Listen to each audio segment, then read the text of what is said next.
என்னை பார்த்து நிறைய பேர் எங்க தூங்க விட மாட்டேங்குதுங்க உங்கள் பேச்சுன்னா பரவாயில்லைங்க, சந்தோஷமாக இருக்கும். பார்க்குறவங்கெல்லாம் சொல்கிற வார்த்தை, மேடம் உங்கள் பேச்சை கேட்காம நான் தூங்குறதே இல்லை, உங்கள் பேச்சை கேட்டதுக்கு அப்புறமா தான் தூக்கமே வருது. ஓ, தூங்க வைக்கிறதுக்கா பேசுகிறேன் நான். என் பேச்சை கேட்டு எப்படி உனக்கு தூக்கம் வருது? ஒருத்தி சொன்னா, துபாயில இருந்து, அவ பேர் சானியோ, இங்கிலீஷில் எழுதுனா, உன் பேச்சு தூக்கம் வருது. நீயுமா? நான் ஆமாம். இந்த உலகம் என்னை சவட்டி களைந்த, என்னை அவமானப்படுத்தி, என் நிர்வாகத்திறனை, என் அழகை, என்னுடைய ஆற்றலை எல்லாம் துச்சமாக நினைத்து என்னை பிழிந்து எடுத்து வீசுகின்ற பொழுது நான் வந்து படுக்கையில் விழுகிறேன். இவ்வளவு செய்து கூட ஒரு அங்கீகாரமும் இல்லையே என்கின்ற மன உளைச்சலில் தூக்கம் வர மறுக்கிறது. அப்போ நான் ஸ்க்ரோல் பண்ணும் பொழுது நீ வருகிறாய். நீ சொல்ற இந்த உலகம் அழகானது. இந்த உலகம் ஏன் அழகானது என்றால் நீ இருக்கிறாய் என்பதற்காகத்தான் அது அழகாக இருக்கிறது. உன் நிர்வாகத்திறன் உயர்ந்தது, நீ மேன்மையானவள், எழு, நாளைய உலகம் உனக்காகத்தான், நாளைய சூரியன் உனக்காகத்தான் காத்திருக்கிறது என்று சொன்னவுடன் என் மனச்சஞ்சலம் அமைதியாகிறது. நான் உறங்கச் செல்கிறேன். அடுத்த காலை பொழுதை நான் மிக விழிப்புணர்வோடு சந்திக்கிறேன். உன்னுடைய பேச்சு என்பது தூக்க மாத்திரை தானே. கிளாரான்னு ஒரு அம்மாங்க, 97 வயது வரைக்கும் உயிர் வாழ்ந்தவங்க. ரெட் கிராஸ் அப்படிங்கிற ஒரு அமைப்பை ஏற்படுத்தினவங்க.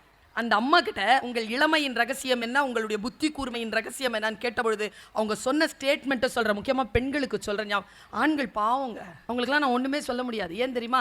நாம் கவலை ஆச்சுன்னா நமக்கு கை கால் உடம்பெல்லாம் வலிக்கோங்க, கண்ணில் ஒரு நிரந்தர கோபமும் ஒரு நிரந்தர சோகமும் வந்துடும் நமக்கு. ஆனால் உயிரை விட மாட்டோம், உயிரோடு இருப்போம். இதுகளுக்கு கவலை வந்துருச்சுன்னா செத்துருவோங்க.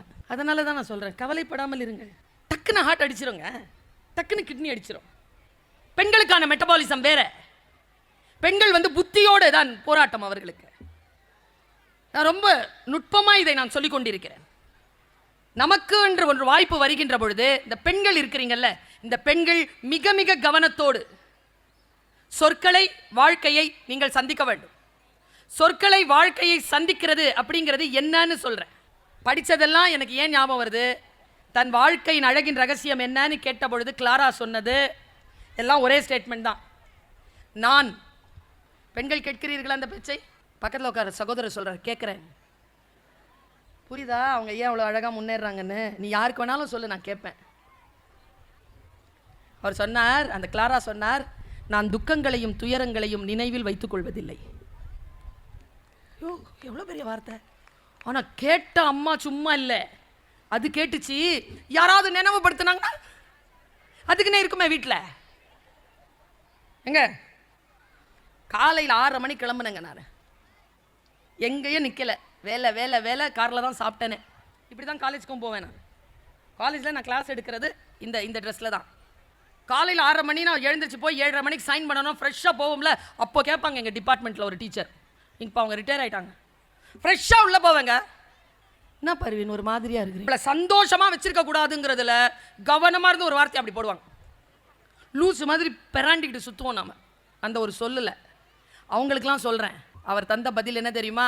யாரேனும் என் துக்கங்களையும் துயரங்களையும் நினைவுபடுத்தினால் நான் அதை மறந்து போனதை நினைத்துக் கொள்கிறேன். பல நேரங்களில் நம் வாழ்க்கையை ஆபாசப்படுத்தி வைத்திருப்பது நம்முடைய கடந்த கால வலிகளின் சிந்தனைகள் தான். What next? அடுத்தது என்ன? அடுத்ததை நான் எப்படி செவைப்படுத்திக் கொள்ள வேண்டும்? அதிசயம் நடந்ததை சொல்றேன், என் வாழ்க்கையில் நடந்த அதிசயத்தை சொல்றேன். நான் 1997 என் வீட்டை விட்டு நான் புறப்படுறேன். எங்க அம்மா சுல்தானா அப்படின்னாங்க.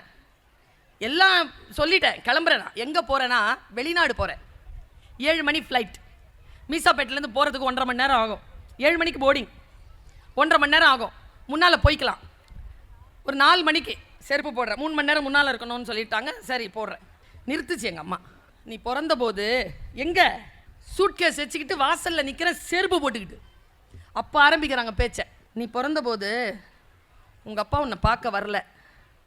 இது வரைக்கும் எங்கள் அம்மா என்னை இது ரிவீல் பண்ணதே கிடையாது. என்னம்மா சொல்கிறீங்க? என்ன கோஷாஸ்பத்திரியில் தான் நீ பிறந்தல்ல, கையில் ₹1 இருந்தது, ஏன் பார்க்க வரல? இல்லை நான் கருப்பாக இருந்தேன், 3வது பொம்பளை பிள்ளைன்னு சொல்லிட்டாங்க. பெட்லேருந்து கீழே இறக்கி போட்டா நர்ஸு. நான் கையில் பிள்ளைய தூக்கிக்கிட்டு கூடையை வச்சுக்கிட்டு நான் வெளியில் போகிறேன். அப்போ துப்புரவு பணியாளர்கள் எல்லாம் என்னம்மா கிளம்பிட்டியான்னு கேட்டாங்க. என் கையில் ₹1 இருந்துச்சு. 75 பைசாவே எல்லாருக்கும் கொடுத்துட்டேன். 4 கையில் வச்சுக்கிட்டு வெளியில் வர. எனக்கு உங்கள் அப்பா வீடு எங்கே இருக்குதுன்னு தெரியாது, ஆனால் மாமனார் வீடு தெரியும், பார்டர் தோட்டத்தில் இருக்குது, ஸ்டான்லி ஹாஸ்பிட்டல் பக்கத்தில். நான் நேராக குழந்தை இப்படி கையில் வச்சுக்கிட்டு, கையில் கூடையை வச்சுக்கிட்டு நான் நடக்கிறேன். அந்த சத்தர் போடுவாங்க அம்மா, இந்த வெள்ளை கலர் துப்டி. துப்டி போட்டுக்கிட்டு கையில் ஒரு டவலில் குழந்தைய எடுத்து பழைய சேலை, டவல் கூட கிடையாது, பழைய சேலை பிள்ளைய வச்சுக்கிட்டு இப்படி கூட வச்சுக்கிட்டு வெளியில் வந்து ஒரு ரிக்ஷாக்காரர்கிட்ட கேட்டிருக்காங்க, பார்டர் தோட்டம் விட்றியா போய் 1 ரூபா ஆகும்ன்ட்டு இருக்கார் அவர்.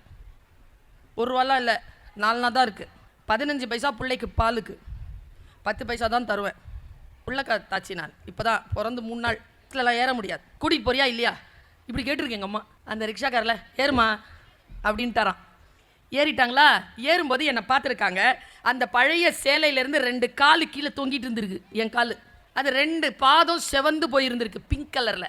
அம்மா சொன்னாங்க, செவப்பா 2 பாதம் ரொம்ப அழகாக இருந்துச்சு, வந்து இப்படி தொங்கிட்டு இருந்தது. நான் அதை பிடிச்சிக்கிட்டு தான் ஏறினா அதை பார்த்தேன். ஏம்மா கருப்பாக பிறந்தேன்னா இப்போ கால் எப்படிம்மா பிங்காக இருக்கும்னு கேட்டேன். கருப்பாக பிறந்தா கால் பிங்காக தான் இருக்குமா. எங்கள் அம்மா சொன்னால் அது சரியாக தான் இருக்கும்.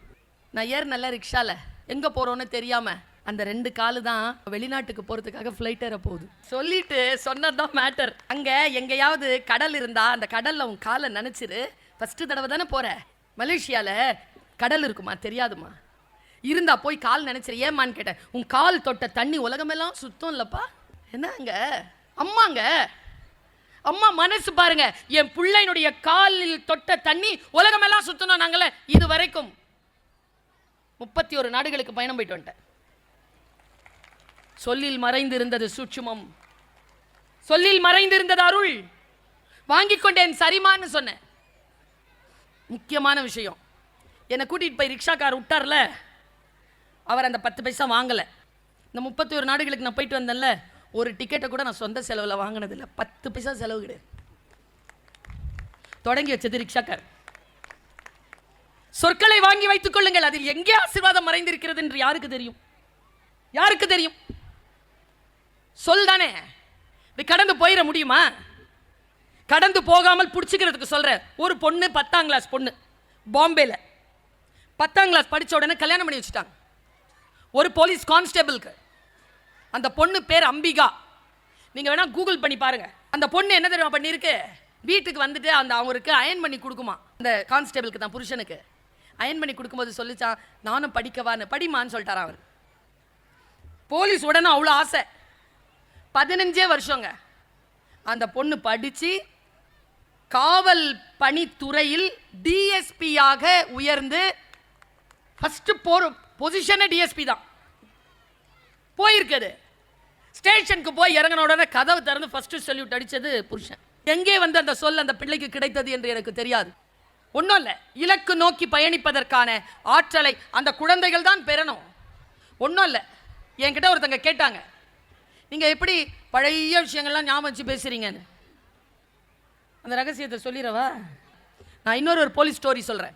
தாய்மார்கள் ரொம்ப முக்கியம். தந்தை சொல்மிக்க மந்திரம் இல்லை, உண்மைதான். ஆனால் காந்தாரி மாதிரி இருக்கக்கூடாது. புருஷனுக்காகவே கண்ணை கட்டிக்கிட்டு இருந்தான்னா துரியோதன் மாதிரி தான் பிள்ளைங்க இருப்பாங்க.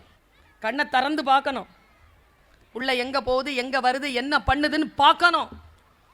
பார்க்காத காந்தாரிகளுக்கு 100 பிள்ளை இருந்தாலும் புருஷன் மட்டும்தான் மிஞ்சுவான். மகாபாரதம் சொல்லுது. ஒரு தாய் எப்படி இருக்கணும் நான் சொல்கிறேன். இந்த டிஎஸ்பியா இருந்து இப்போ ரிட்டையர்ட் ஆனார்ல, டிஜிபி சாரி, இப்போ ரிட்டையர் ஆன இவங்களுக்கு முன்னால் இருந்த ரிட்டையர் ஆன ஒரு ஆஃபீஸர் பேர் என்ன? மிஸ்டர் சைலேந்திர பாபு. கூப்பிடுங்க சார் அவங்களெல்லாம் பேசுறதுக்கு. பர்சனாலிட்டி, என்ன அனுபவம். He is a sea swimmer sir. 60 வயசு தாண்டி அவரை வந்து நான் பேட்டி எடுத்தேன். என்ன ஒழுக்கம், உட்காந்து பேசுறார். கடல் தாண்டி நீந்தி வருவாராம் போலீஸ் ஆஃபீஸர். அவரை நான் கதைப்போமா வித் பர்வீன் சுல்தானாக்கு பேட்டி எடுக்கிறேன். அதுக்கு முன்னால் அவரை நான் பார்த்தது 25 வருஷத்துக்கு முன்னால்.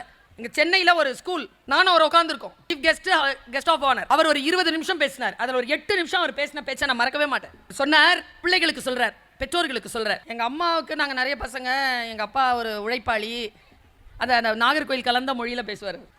அவர் ரொம்ப சிம்பிளாக பேசுகிறார். எங்கள் அப்பா ஒரு நாள், அவர் சொன்னதை அப்படியே கடத்திட்டு போகிறேன். எங்கள் அப்பா ஒரு நாள் வீட்டுக்கு வந்து, முதல்லலாம் அப்பா எல்லாம் ஷர்ட்டை எங்கே மாட்டி வைப்பார்? வீட்டில் ஒரு ஆணி அடிச்சுட்டு இருக்கும்போது ஆணியில் தானே மாட்டிப்போம். ஆணியில் மாட்டி வச்சுட்டு தூங்கிட்டார். அடுத்த நாள் எழுந்து பார்க்குறாரு, அதில் இருக்கிற 5 ரூபா காணுமா.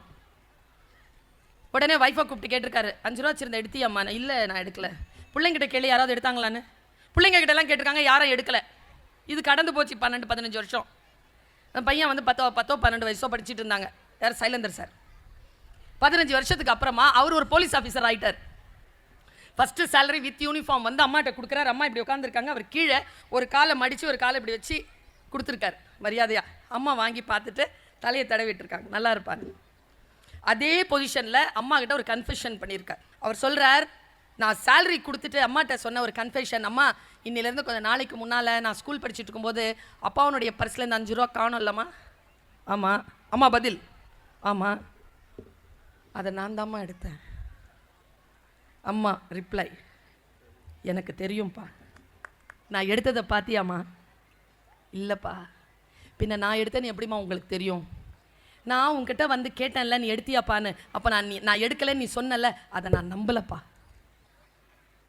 அம்மா, நான் எங்கே தெரியுமா அந்த மனுஷியை பாராட்டுறேன், அந்த தாயை எங்கே தெரியுமாப்பா, அந்த தாயினுடைய வீட்டை அவர் லைப்ரரியாக மாற்றிருக்கார். இப்போ தன்னுடைய கணவனினுடைய சட்டை பையில இருந்த 5 ரூபாய் குழந்தை எடுக்குதுன்னு 10 வயசு 12 வயசுல பார்த்த அம்மா எப்படி தெரியுமா வளர்த்தா பிள்ளைய? எவன் பேக்கெட்லேருந்து எவன் காசு எடுத்தாலும் பிடிச்சி கொண்டு போய் நீதிமன்றத்தில் நிறுத்துற காவல்துறை அதிகாரியாக மாற்றி விட்டாங்க பார். அது அம்மா. அதுக்கு பேர் தான் ரிஃபார்மேஷன், அதுக்கு பேர் தான் டிரான்ஸ்ஃபார்மேஷன். நம் குழந்தை 5 பேருங்க. நாங்கள், எனக்கு ஒரு அண்ணா, ஒரு அக்கா, ஒரு தம்பி, ஒரு தங்கச்சி. நாங்கள் எல்லாம் தூங்கிட்டு இருப்போம். அம்மா மட்டும் என்னை வந்து எழுப்பி உட்கார வச்சு தேன் கிண்ண பாட்டை கேட்க வைப்பாங்க. என்ன பார்த்துருக்கேன் எங்கள் அம்மா என்கிட்ட? எங்கள் அம்மா சொன்ன பாட்டு தான் அது. மாபெரும் சபைதனில் நீ நடந்தால் உனக்கு மாலைகள் விழ வேண்டும், ஒரு மாற்று குறையாத மன்னவன் இவன் என்று போற்றி புகழ வேண்டும். நீ உன்னை அறிந்தால் உலகத்தில் போராடலாம், உயர்ந்தாலும் தாழ்ந்தாலும் தலை வணங்காமல் நீ வாழலாம். அம்மா வந்து இசை கேட்க சொல்ல மாட்டாங்க, பாட்டு கேளும்பாங்க. பாட்டினுடைய வரிகள் கேளுன்பார்கள். இதோ ஒரு வீட்டுக்கு தங்க போயிருந்தேன் கனடா நாட்டில். குட்டி குழந்தைக்கு சாப்பாடு கொடுக்கணுன்ட்டு அவங்க அம்மா பாட்டு பாடி அதை சிரிக்க வச்சு சோறு விட்டுச்சு. அம்மா 23 வயசு, அந்த பிள்ளைக்கு, குழந்தைக்கு 6 வயசு. என்ன பாட்டு தெரியுமா? 3 நாளாக மனப்பாடம் எனக்கு அந்த பாட்டு. குழந்தை அந்த பாட்டு கேட்ட விட கேன்னு சிரிக்குது. எது கொடுத்தாலும் வாயில் போட்டுக்குது. வேற ஒன்றும் இல்லை. காற்று மேலே, காற்று கீழே, காற்று ரைட்டில், காற்று சைடில், காற்று மேலே காற்று அடிக்குது, காற்று கொஞ்சம். நான் வீட்டை விட்டு வெளில வரும்போது சொல்லிட்டு வந்தேன், இந்த மாதிரிடா உன் பிள்ளை வளர்ந்ததுக்கு அப்புறமா ரசனை கெட்டு போச்சு, குத்துப்பாட்டு தான் கேட்குது, கையில் டேட்டு போட்டுக்குதுலாம் சொல்லி குறை சொல்லாத. ஏன்னா அந்த ரசனையை தொடங்கி வச்சது நீ. நாம் எதை தொடங்குகிறோம்? இந்த பள்ளிக்கூடத்தில் சேர்ந்தா நீங்கள் ஜெயிச்சிருவீங்கன்னு யாராவது சொல்கிறாங்கன்னா பொய் சொல்கிறாங்கன்னு அர்த்தம். எந்த பள்ளிக்கூடத்தில் ஜெயிச்சாலும் யாரும் வெற்றி பெற முடியாது. பள்ளிக்கூடங்களில் படிப்பதனாலாம் வெற்றி பெறவே முடியாது. ஒரே ஒரு சூட்சுமம் தான். எந்த ஸ்கூலில் போடணும் அப்படின்னா, இந்த பள்ளிக்கூடம் வெற்றிகளை கொடுக்காது, வெற்றி பெறுவதற்கான வாய்ப்புகளை ஏற்படுத்தி கொடுக்கும். வாய்ப்புகளை யார் பயன்படுத்திக் கொள்கிறோமோ அவர்கள் தான் ஜெயிப்பார்களே தவிர சேர்ந்தவங்க எல்லாத்தையும் ஜெயிக்க வச்சிருவோம்னா பொய் சொல்கிறாங்க. எத்தனை பேச்சாளர்களும் இருக்கலாம், ஆயிரக்கணக்கில் இருக்கலாம். யார் பேச்சாளர் தெரியுமா? பேசிட்டு போகிறவங்கலாம் பேச்சாளர் இல்லை, பேசிட்டு போனதுக்கு அப்புறமாவும் நமக்குள்ளே பேசிக்கிட்டே இருக்காங்க பாருங்க, அவங்க தான் பேச்சாளர். உள்ளுக்குள்ளே என்னமோ செய்யணும், என்னமோ சொல்லிட்டு போனாங்களே. உங்களை என்னமோ செய்ய போற ஒரு விஷயத்தை இப்ப சொல்ல போறேன். எப்போ புரியுது நமக்கு? நம்முடைய ஃபார்மர் மினிஸ்டர் ஆஃப் ஃபினான்ஸ் ஷபாத் சிதம்பரம் அவர் சொல்வார், இந்த உலகத்திலே இருக்கக்கூடிய பிரச்சனைகளுக்கெல்லாம் காரணம் டெஃபினிஷன் ப்ராப்ளம். சொல் என்னுடையது, பொருள் உன்னுடையது, நீ எப்படி வேண்டுமானாலும் அதை புரிந்து கொள்ளலாம். அதனால் அந்த சொல் எந்த பொருளை சார்ந்து இருக்கிறதோ அந்த சொல்லின் சத்தியம் மாறாது. மிக கவனம். சொல்லின் சத்தியத்தோடு பயிற்சி பண்றதுக்கு இந்த காதுகளை மிக சரியாக பயன்படுத்த வேண்டும். குழந்தைகளின் காதுகளில் போடக்கூடிய சொல் ரொம்ப கவனமா இருக்கணும். பாருங்க, நல்லா தெரிஞ்சுக்கோங்க. உங்க எல்லாருக்கும் சொல்றேன், திருவண்ணாமலை மக்களுக்கு சொல்ல வேண்டிய அவசியம் இல்லை, இருந்தாலும் சொல்கிறேன். ஆர்ப்பாட்டமாகவும் அட்டகாசமாகவும் நகைச்சுவையாகவும் பேசுகின்றவர்களுடைய பேச்சை மட்டுமே கேட்டு பழக்கப்பட்டு விட்டோம். அமைதியாக ஆர்ப்பாட்டம் இல்லாமல், குரல் வளம் எதுவும் பெரிதாக இல்லாமல், உருவப்பொலிவு எதுவும் இல்லாமல் சைலண்டாக பேசுகிற பல பேச்சாளர்கள் எனக்கு ஆர்ப்பாட்டமாக அட்டகாசமாக ஆடம்பரமாக நகைச்சுவையாக பேசுகின்ற பேச்சாளர்களை காட்டிலும் அதிகமான முத்துக்களை சிப்பிகளின் வாய்களில் போடுகிறார்கள். அதிகமான சிந்தனை அவர்களிடத்தில். என்ன பிரச்சனை கேட்க மாட்டோம் நாம, ஏன்னா அவ்வளோ ஒன்றும் அட்ராக்ஷனாக இருக்காது. வாய்ப்புகளை பயன்படுத்திக் கொள்ளுங்கள், விழிப்புணர்வோடு இருங்கள். உங்கள் குழந்தைகளுக்கான வாய்ப்புகள் எது எது வருகிறதுன்னு பாருங்க.